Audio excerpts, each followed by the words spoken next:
You are lazy. You are disorganized. You are messy. These were some of the statements that I heard from my dad growing up.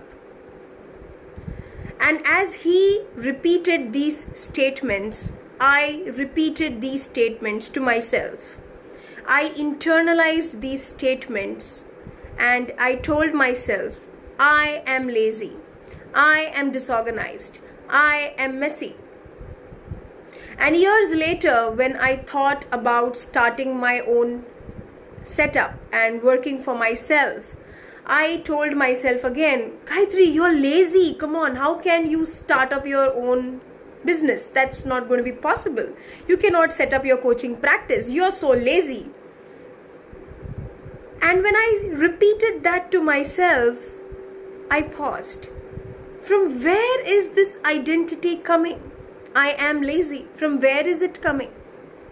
And I uncovered that this identity came from that childhood repetition of that statement which my dad used to tell.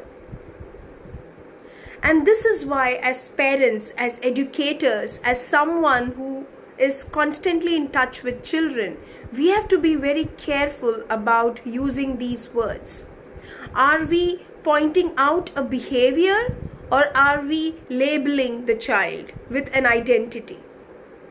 So when a parent or an authority figure like a teacher or anybody else, an aunt, uncle, if they tell these statements to the child, you are messy, you are lazy, you are stubborn, you are shy, what happens is the child internalizes these statements. And the child starts to tell themselves these things again and again and again. So the child may go inside its head, I am shy. So the next time when the child is given an opportunity to speak up, the child may repeat it to himself or herself, oh, I am shy. How can I speak in front of people? No, I'm shy. Oh, I don't have confidence. Oh, I'm shy. So it's very important for us to point out the behavior and not to label an identity on the child. So here's how you can do it effectively.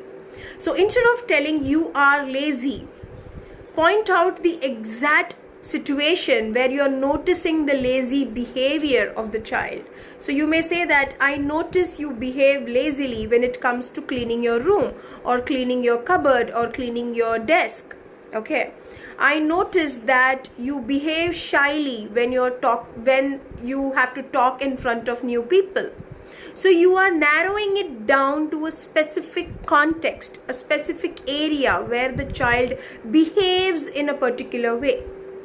It's very important for us to narrow it down rather than generalize it across contexts, because the child is not lazy or stubborn or shy.